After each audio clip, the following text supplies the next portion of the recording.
नमस्कार। ब्रेक के बाद केकेडी न्यूज में आपका एक बार फिर बहुत बहुत स्वागत है। रुक करेंगे खास खबरों की तरफ। गाजियाबाद के लोनी इलाके में यमुना नदी का जलस्तर लगातार बढ़ रहा है, जिसके चलते यमुना किनारे बसे गांवों और खेतों में पानी भर गया है। बात करें तो इस पूरे इलाके में फसलें पूरी तरह चौपट हो गई हैं। खेतों में रहकर काम करने वाले मजदूर वर्ग के लोग अपने परिवार के साथ सड़क किनारे पर झोपड़ियों में रहने को मजबूर हो रहे हैं। हालत यह है कि लोनी के बदरपुर गांव के पास तो हालात और भी गंभीर हो गए हैं। यहां यमुना के डूब क्षेत्र में काटी गई कई अवैध कॉलोनियां पूरी तरह से पानी में डूब चुकी हैं। इस कॉलोनी में रहने वाले लोग अपने अपने मकान को छोड़कर सड़क किनारे पुस्ता पर शरण लेने के लिए मजबूर हो रहे हैं और कई परिवारों ने मजबूरी में अपने घरों की छत पर डेरा डाल रखा है। लोगों का कहना है कि हालात दिन पर दिन बिगड़ते जा रहे हैं और यदि जलस्तर इसी तरह से बढ़ता रहा तो एक बड़ा संकट उनके लिए यहाँ पर खड़ा होगा दिखाई देगा। 1 घंटे के बाद आ जाएगा। अब तक ले जाए कि पूरा 1 घंटा नहीं हुआ सर। तो फिर कैसे आप अपना गुजर बसर कर रहे हैं? अब ये मोड़ पर यही जो है कि कर रहे हैं। फटा पिन्नी ओढ़ के बारिश के मौसम है, बारिश का मौसम है, मान लीजिए बादल पूरा लगा हुआ है, बादल लगा हुआ है। कल जो है कि बिना तिरपाल के लोग सोए। सामान नहीं निकला जब मैं दोबारा कल से 5 बजे के बाद से पहले कितने साल यहाँ पे कितने टाइम यहाँ से बहुत सालों से रहे। सरिता जी, यहाँ पर ये जो पानी के बढ़ने से जो समस्या हुई है, क्या समस्या तो ये है कि देखो रोड पर बैठल है, व्यवस्था कुछ भी नहीं है। आधा सामान लाया उधर आ गया पानी में, तो क्या करूँ? कुछ भी तो नहीं, कुछ भी नहीं मदद हुआ है। एक पिन्नी तलक तो है ये नहीं है, तो पानी में बारिश में कैसे रहेंगे? कैसा आप महसूस कर रहे हैं? मैं ऐसे बैठ के कर रहे हैं यार, अब क्या करूँ? पिन्नी ओढ़ ओढ़ के रहते हैं। ये देखो ऐसा कर करके खाना बना बना अपना पेट के पाल रहा हूँ, और क्या करूँ? कोई भी आपको मदद? कुछ भी नहीं मदद है। कोई आया हो? प्रशासन आया था, बोला 1 घंटे में 1 घंटे में आ जाएगा, सब टेंट वगैरह सब मिलेगा। कुछ भी नहीं उसको बाद में कोई समस्या, कोई सुविधा नहीं, कुछ भी नहीं। 4 लाख सामान भी हम नहीं निकाले। अभी देखो कहाँ कुछ भी दिया। खाने पीने के लिए कोई प्रशासन से मदद मिली? प्रशासन कुछ नहीं। वो तो ये कॉलोनी वाला कोई आया जो दिया, खुद बना रहे हैं, खुद खा रहे हैं। अभी तक सामान भी नहीं निकाला। जब मैं अब जा रहा था अंदर जाऊंगा फिर से अब निकाल।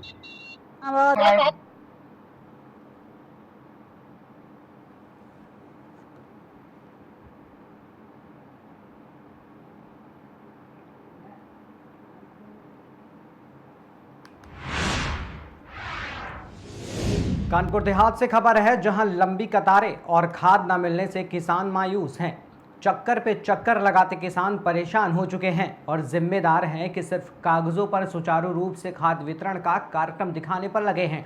बाकी किसानों की परेशानियों का कोई हल नहीं है। सरकार के आदेशों की लगातार धज्जियां उड़ाई जा रही है। किसान समितियों के बाहर सुबह से शाम तक लाइन लगाए दिखाई देते हैं, वहीं शाम होते ही उन्हें मायूस होकर लौटना पड़ता है।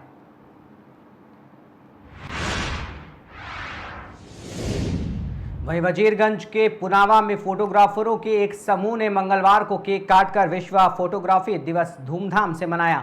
इसके लिए आयोजित समारोह को संबोधित करते हुए दीपक कुमार ने कहा कि हमारी यादगार पलों को संजोने वाली तस्वीर जीवन में अलग मायने रखती है। उन भावनाओं को अपने कैमरे में कैद करने वाले फोटोग्राफर की कुशलता से हम प्रभावित होते हैं। उन तस्वीरों को अपने कैमरे में कैद करने वाले फोटोग्राफर प्रत्येक वर्ष 19 अगस्त को विश्व फोटोग्राफी दिवस मनाते हैं। मौके पर राजेश कुमार, प्रिंस कुमार, धीरज, ऋतिक, सौरभ और सूरज प्रकाश भी मौजूद थे।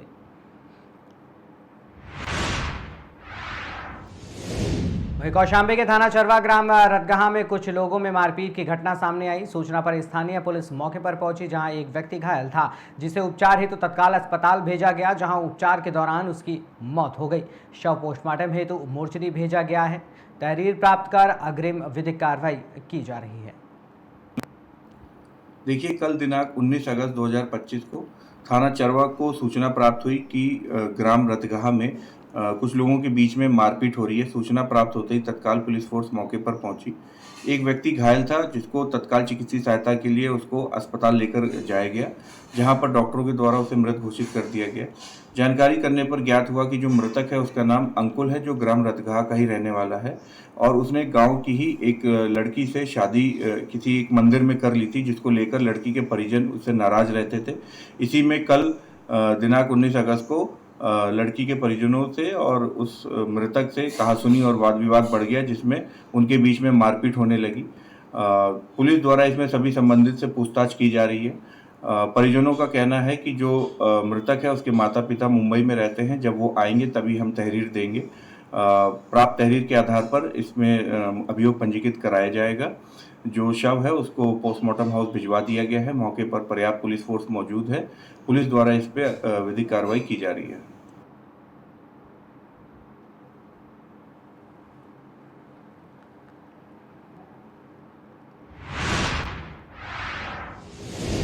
भोपाल से खबर है, जहां लापता अर्चना तिवारी को जीआरपी पुलिस ने खोज निकाला। थाना जीआरपी रानी कमलापति की गुमशुदा के मामले में जीआरपी पुलिस को बड़ी सफलता मिली। अर्चना तिवारी को नेपाल बॉर्डर के पास उत्तर प्रदेश के लखीमपुर खीरी से बरामद किया गया। नमस्कार, मैं राहुल कुमार लोढ़ा, एसआरपी भोपाल। आप सब लोगों को विदित है कि 7-8 अगस्त की दरमियानी रात जो है वो इंदौर बिलासपुर नर्मदापुरम एक्सप्रेस जो है उसमें B3 कोच से एक अर्चना तिवारी नाम की लड़की मिसिंग हो गई थी, जिसमें थाना आरके एमपी में मामला जो है वो कायम हुआ था, मिसिंग पर्सन रिपोर्ट। तभी से जो है वो पुलिस उसकी लगातार तफ्तीश कर रही है। पिछले 12 दिन से जो है वो लगातार हम लोग मिडघाट के जंगल, बापतवा के जंगल और साथ साथ में अन्य एरिया के अंदर सर्चिंग ऑपरेशन भी चलाया है। साथ साथ में ढेरों जो है वो सीसीटीवी फुटेजेस भी पुलिस ने जो है वो तलाशे है। साइबर टीम भी हमारी उसमें काम कर रही थी।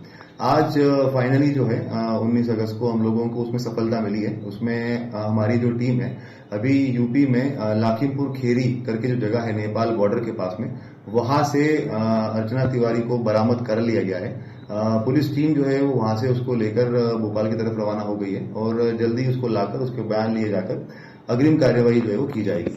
Thank you. नमस्कार, मैं राहुल कुमार लोढ़ा, एसआरपी भोपाल। आप सब लोगों को विदित है कि 7-8 अगस्त की दरमियानी रात जो है वो इंदौर बिलासपुर नर्मदापुरम एक्सप्रेस जो है उसमें B3 कोच से एक अर्चना तिवारी नाम की लड़की मिसिंग हो गई थी, जिसमें थाना आरके एमपी में मामला जो है वो कायम हुआ था, मिसिंग पर्सन रिपोर्ट। तभी से जो है वो पुलिस उसकी लगातार तफ्तीश कर रही है। पिछले 12 दिन से जो है वो लगातार हम लोग मिडघाट के जंगल, बापतवा के जंगल और साथ साथ में अन्य एरिया के अंदर सर्चिंग ऑपरेशन भी चलाया है। साथ साथ में ढेरों जो है वो सीसीटीवी फुटेजेस भी पुलिस ने जो है वो तलाशे है। साइबर टीम भी हमारी उसमें काम कर रही थी। आज फाइनली जो है 19 अगस्त को हम लोगों को उसमें सफलता मिली है। उसमें हमारी जो टीम है अभी यूपी में लखीमपुर खीरी करके जो जगह है नेपाल बॉर्डर के पास में, वहां से अर्चना तिवारी को बरामद कर लिया गया है। पुलिस टीम जो है वो वहां से उसको लेकर भोपाल की तरफ रवाना हो गई है और जल्दी उसको लाकर उसके बयान लिए जाकर अग्रिम कार्यवाही जो है वो की जाएगी। Thank you. नमस्कार, मैं